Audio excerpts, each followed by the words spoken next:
जय श्री केदार, हर हर महादेव। मैं प्रमोद रावत आप सभी का स्वागत करता हूं एक और नई वीडियो में, एक नए शानदार ब्लॉग के साथ। दोस्तों, काफ़ी टाइम के बाद आज के ब्लॉग की शुरुआत हो रही है पंगरोली स्टेडियम से। वैसे कल शाम को मैं यहां पर आया था, लेकिन सोचा नहीं था कि इतना जल्दी फिर दोबारा पंगरोली स्टेडियम में आना होगा और यहीं से ब्लॉग की शुरुआत होगी। तो सुबह सुबह मैं यहाँ पर पहुँचा हुआ हूँ। मौसम एकदम बढ़िया है, ना तेज़ धूप है और ना ही बारिश हो रही है। तो ये देखो, आसमान में बादल तो छाए हुए हैं और सूर्यदेव भी दर्शन देने के लिए तैयार हैं। और पूरा पंगोली स्टेडियम देखो कितना प्यारा और कितना खूबसूरत दिख रहा है, हरा भरा। लेकिन अभी मेरे साथ यहाँ पर कोई भी नहीं है, मैं बिल्कुल अकेला हूँ और अभी किसी काम की वजह से यहाँ पर आया हूँ। मुझे जाना है इस घने जंगल के अंदर और वहाँ अकेला नहीं जाऊँगा। मेरे से पहले दीदी और भाई साहब चले गए हैं। तो मैंने बताया था आपको कि चौक की लिपाई पुताई करनी है, तो उसके लिए स्पेशल मिट्टी है जंगल में, तो वो मिट्टी वहाँ से लेके आनी है। यहाँ से लगभग 1 किलोमीटर पूरा लगभग होगा या नहीं होगा, लेकिन लगभग आप बोल सकते हैं 1 किलोमीटर होगा। तो वहाँ से वो मिट्टी घर तक पहुँचानी है। तो ज़्यादा समय नहीं लगाते हैं क्योंकि दीदी और भाई साहब काफ़ी आगे निकल गए हैं और फिर मुझे इतना सफ़र अकेला तय करना पड़ेगा। और आजकल अकेला तो जाना बहुत मुश्किल है। वैसे हम जाते रहते थे, लेकिन जब सब जगहों से बाघ का आतंक सुनाई दे रहा है ना, तो फिर डर भी लगता ही है। तो चलो भागे भागे चलते हैं आप सीधे जंगल के अंदर। कितना घना जंगल है और पूरा बांझ का जंगल है ज़्यादातर।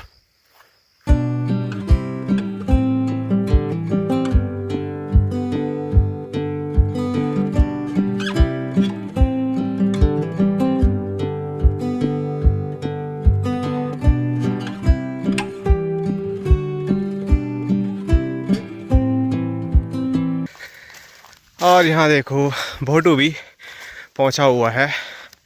भोटू! और आगे भाई साहब, और इधर पीछे आराम से दीदी आ रही है। चलो चल, भागो भागो भागो भागो। भोटू भी जंगल से प्यार रखा आज। और देखो आगे आगे जा रहा है, फिर जैसे हमने जाएंगे तो फिर रुक जाएगा। ए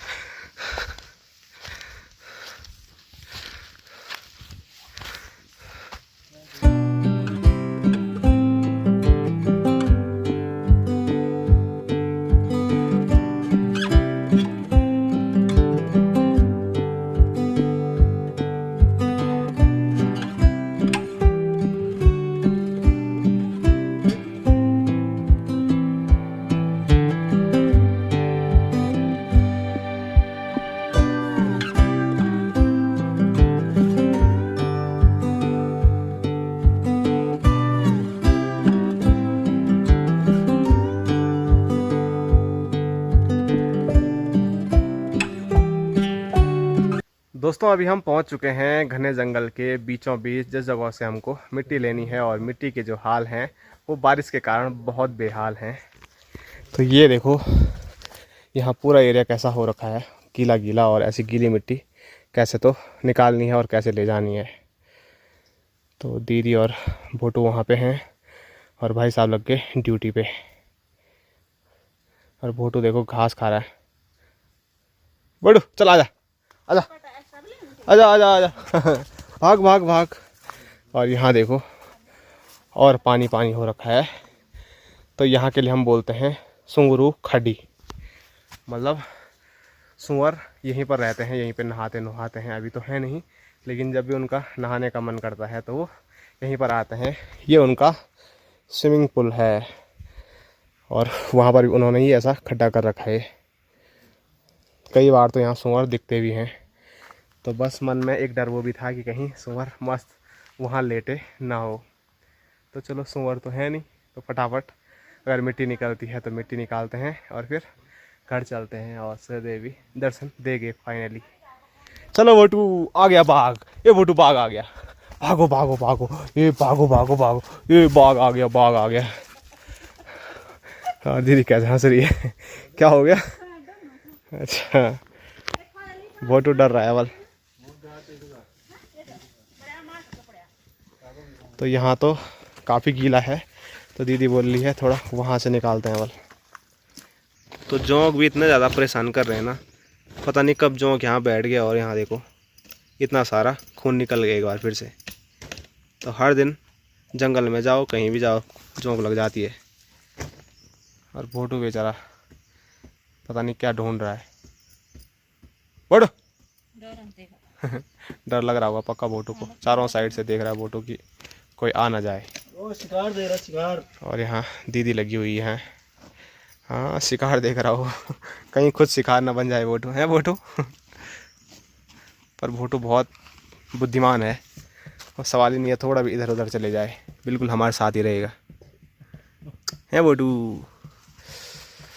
और भाई साहब कुछ निकल रहा है कि हैं? चॉकलेट निकल रही, चॉकलेट।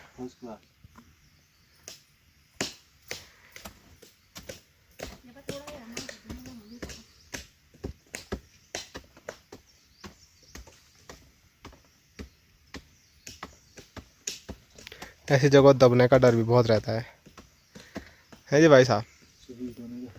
ज़रा बच के, कहीं आदमी की ही चॉकलेट ना बन जाए वहाँ। बोटू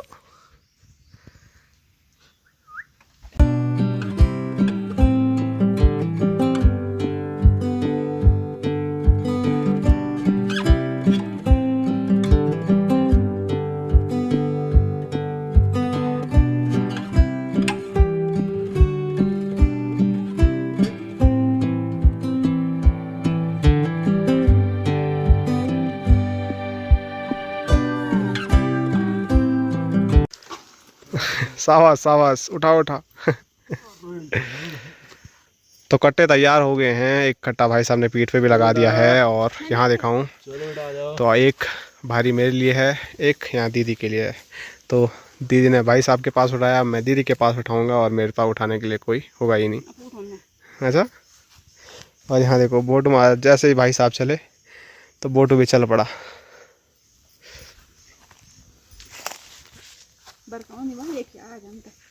कोई बात नहीं, बरखा भी आएगी तो चलो सब ने पीठ पे कट्टे लगा दिए हैं और सब चलने लग गए हैं। और यहाँ देखो चप्पल निकाल के चलना पड़ रहा है। चल चल आगे चल, बाघ आएगा तो भाग भी नहीं पाएगी। और भाई साहब आगे ही चले गए हैं, दिख भी नहीं रहे कहीं। तो मस्त चलते हैं, बस पैर ना फिसले। परसों पैर मुड़ा था तो कल थोड़ा ठीक हो गया है, आज भी ठीक लग रहा है। यहीं रहे क्या क्या इधर, हाँ चाहे चाहे चल।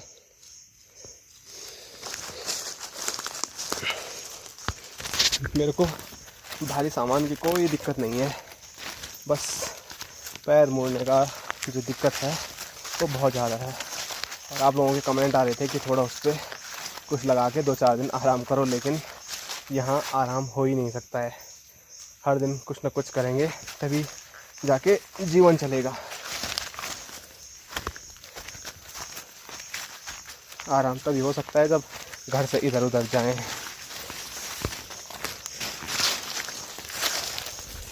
और रास्ते देखो पूरी पत्तियाँ और गीली वो ऊपर से, इसीलिए दीदी ने अच्छा किया चप्पल निकाल दी।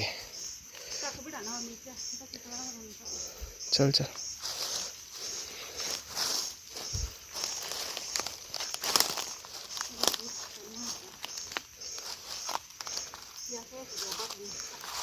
रास्ता यही है भाई। जिस चीज़ का डर था वही हुआ। वहाँ ऊपर देखो पहले दीदी गिरी और दीदी को मैं देख रहा था और दीदी के साथ साथ मैं भी गिरा। वहाँ ऊपर से पैर ऐसा फिसला, उधर देख रहा था मैं। कट्टा देखो यहाँ गिर गया और यहाँ लग गया थोड़ा थोड़ा। और चलो ऐसी चीज़ें होती रहती है पहाड़ में। और पैर तो बिल्कुल ऐसे हो रखे हैं कि अच्छा हुआ चोट नहीं लगी ज़्यादा। और जो हमारी भारी थी वो बाहर बाहर थी, एकदम छोड़ दिया। अगर अंदर वाले रहते ना तो उसी के साथ आदमी को भी लुटकना था। और और दीदी को वही हो रहा है कि बोल रहा है वाल कि दीदी को जैसे पड़ा। तो दीदी ने जब आवाज़ लगाई तो मैं घूमा पीछे, और जैसे मैं वहाँ घूमा तो वहाँ से पैर सीधे यहाँ नीचे फिसला और फिर यहाँ से गड़म गड़म गड़म। दीदी की भारी एकदम बढ़िया तरीके से गिरी, इसीलिए बिल्कुल ख़राब नहीं हुई। लेकिन मेरी भारी ने तो 2-3 पलटे खाए, इसीलिए भारी ही ख़राब हो गई। ना एक पलटा तो मैंने खा दिया था, और जितने पलटे भारी ने खाए, अगर मैं बोलूँ ना अंदर के रस्सी रहती तो मेरे को भी उसी के साथ घूमना पड़ता। पर चलो सब कुछ बढ़िया है, और अब मैं कंधे में ही लेके जाऊंगा।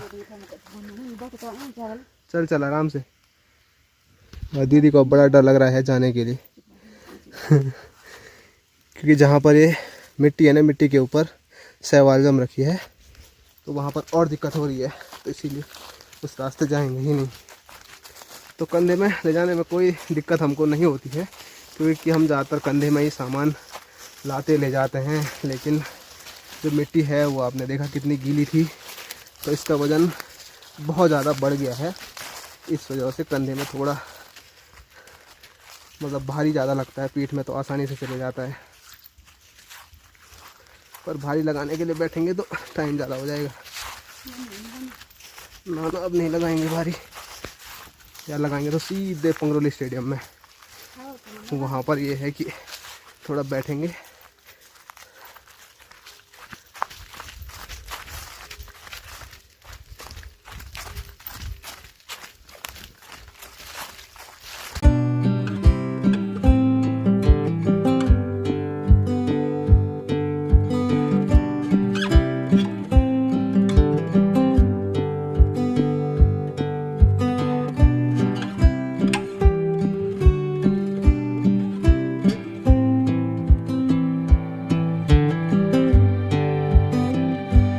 जो मेन रास्ता है वहाँ चल ही नहीं सकते हैं आज, इसीलिए दीदी उल्टे उल्टे रास्ते चल रही है।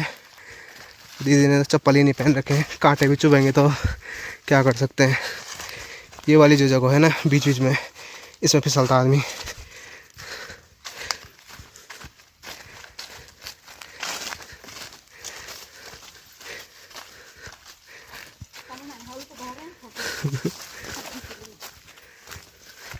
अब बहानेबाजी करने का क्या है गिर गई तो गिर गई, पैर आराम से रखा, जोर से रखा।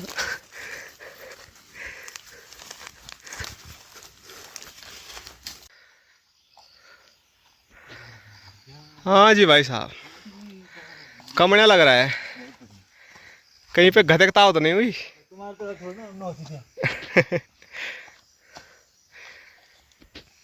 तो मैं बीच में कहीं रुका नहीं, सीधे यहाँ पहुँचा। अब यहाँ पे देखते हैं, भारी ठीक होगी तो ठीक, नहीं तो कंधे में ही उठा के लाएंगे।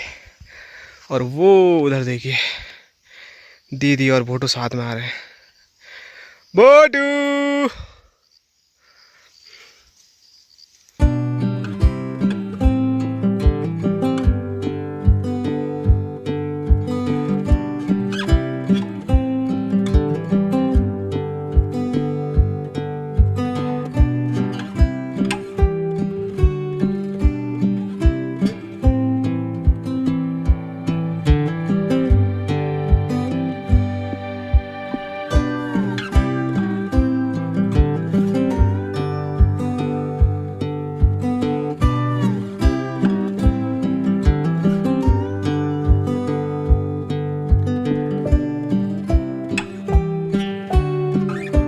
तो ये देखिए दोस्तों, हम 3 कट्टे लेके आ गए हैं घर पे मिट्टी के, और यहाँ अंदर फूं फूं हो रहा है।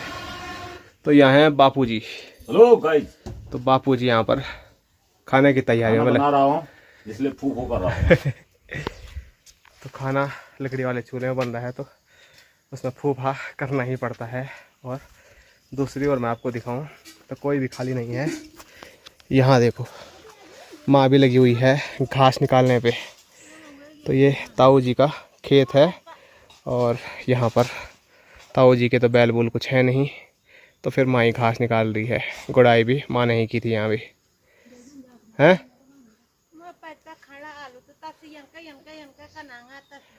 ताऊ जी आलू निकालते हैं, बोल तो घास ऐसे ऐसे करते हैं ऊपर से, तो घास भी ख़राब हो जाता है, इसीलिए माँ खाली करके पहले ही रख रही है, ताऊ जी को भी दिक्कत ना हो और माँ के लिए भी घास हो जाए नज़दीक पे ही। तो स्क्रीन पे देखिए गर्मा गर्म खाना तैयार है, और खाने में एक बार फिर स्वादिष्ट सोयाबीन और राजमा की दाल है, उसके साथ भात, आम का अचार और यहाँ पर हरी मिर्च। और ये आम का अचार संजना लोगों ने बनाया था। दिया अच्छा हो रहा है? खत्म हो गया देश पूरा डब्बा। कैसा हो रहा है था? अच्छा हो रहा है। अभी ये कमी थी पकने में, वैसे ही खा लिया तुम। इतना अच्छा था कि पकने भी नहीं दिया सही से। दोस्तों अभी 3 बज रहे हैं और 3 बजे ही ऐसा अंधेरा अंधेरा मौसम हो गया है कि ऐसा लग रहा है कि कुछ टाइम के बाद सीधे रात होने वाली है। 3 बजे का जो मौसम है वो अभी आप देख सकते हैं, पूरा काला काला मौसम हो गया है, कोहरा चारों साइड फैला हुआ है और तेज़ तेज़ बारिश भी शुरू हो गई है। और ऐसा अंधेरा मौसम देखते हुए और इतनी तेज़ तेज़ बारिश को देखते हुए थोड़ा डर भी लग रहा है, क्योंकि अभी मैंने जैसे व्हाट्सअप खोला ना, तो वैसे स्टेटस पे सबका एक ही चीज़ देखने को मिली कि उत्तरकाशी का एक गांव है थराली गांव, तो वहाँ पर बादल फटा है और वहाँ पर काफ़ी ज़्यादा नुकसान हुआ है, भारी नुकसान हुआ है। वो वीडियो देख के ही ना मतलब थोड़ा दिल दहक रहा है कि कैसी प्रकृति है, एकदम से ऐसा मौसम हुआ और वहाँ पर जब बादल फटा ना, कई लोग दौड़ रहे थे, तो उन्हीं के ऊपर जो मलबा है वो आ गया, बाढ़ का जो पानी है, बादल फटने का जो पानी है वो आ गया है। तो बड़ा मतलब ख़तरनाक मंजर वहाँ का हो रखा है। वो देख के तो पहाड़ों में आजकल बहुत ही ज़्यादा पहले ही डर लगा रहता है, तो वो देख के ऐसा लग रहा है कि पहाड़ों आजकल बिल्कुल भी सेफ़ नहीं है। तो मैं हमेशा बोलता हूँ मानसून का जो टाइम है वो पहाड़ों में थोड़ा खूबसूरती तो ज़रूर दिखाता है, जब कोहरा उड़ता रहता है एकदम बढ़िया देखने को मिलता है, लेकिन पहाड़ में इस टाइम पे रहना बहुत ज़्यादा डरावना और बहुत ही ज़्यादा मुश्किल होता है। हर जगह यही खबरें सुनने को मिलती है, यहाँ भूस्खलन हो गया, यहाँ बादल फट गया, यहाँ इतना नुकसान हो गया है। तो ये बारिश, ये मानसून जितना जल्दी पहाड़ों से जाएगा उतना हमारे लिए बढ़िया है, नहीं तो जब तक मानसून गया नहीं तब तक ऐसा ही डर हमेशा बना रहेगा। और ऐसी चीज़ें देख के ना, जो मैं भी बोल रहा हूँ बादल फटा उत्तरकाशी में, तो वहाँ के जो मंजर देखे उसको देख के तो ऐसा लग रहा है कि पल भर में ही कितना कुछ हो सकता है, कितना कुछ वहाँ पर हो गया है।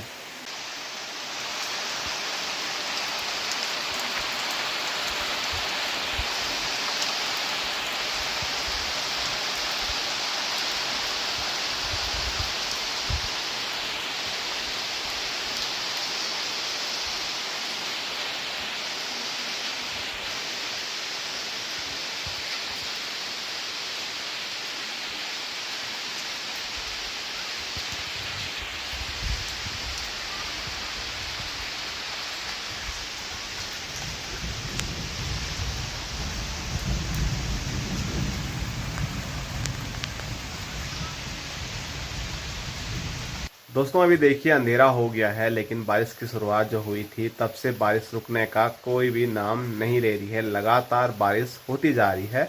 और जैसे ही हमारे यहाँ बारिश आती है तो लाइट भी भाग जाती है। तो अभी लाइट भी नहीं है और सबसे बड़ी समस्या मेरे लिए ये हो गई है, मैं आपको हमेशा बोलता हूँ कि ऐसे में ट्रैवल नहीं करना चाहिए, नहीं करना चाहिए। लेकिन कल मुझे खुद ही कहीं जाना था, दिन तक मौसम बढ़िया था, लेकिन अब सुबह सुबह कैसे जाना होगा। और सबसे बड़ी समस्या मेरे लिए ये है कि मैंने गाड़ी वालों से पहले ही बात कर रखी है, उनसे मतलब सीट अपनी बुक कर रखी है। तो ऐसे में मतलब मना करूं तो क्या करूं, कैसे करूं, कुछ समझ नहीं आ रहा है। बारिश तो थोड़ी भी नहीं रुक रही है, ऐसा मौसम हो रखा है। तो कल देखते हैं फिलहाल। वो अपना बोल देगा वो कल नहीं जाएगा। तो चलो, जैसे माँ बोल रही है कि गाड़ी वाला खुद बोल देंगे वाले कि कल जाने के लिए होगा नहीं। तो वैसे बारिश बहुत हो रही है, सिर्फ हमारे यहाँ नहीं हर जगह बारिश हो रही है। और जिन्हें मैंने जैसे बताया कि उत्तरकाशी में क्या हाल हुए हैं, तो अगर गाड़ी वाले बोल देते हैं कि नहीं जाएंगे और वो जाएंगे तो फिर मुझे जाना ही पड़ेगा, नहीं तो जो उनका सीट का पैसा है वो उनको देना पड़ेगा।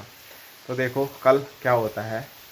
आज फ़िलहाल ऐसे अंधेरे में बारिश के मौसम में आज की जो वीडियो है उसको यहीं तक रखते हैं। आप सभी लोगों से मुलाकात करेंगे अब कल एक और नए शानदार ब्लॉग के साथ। तब तक के लिए जय हिंद, जय उत्तराखंड, जय भारत, हर हर महादेव।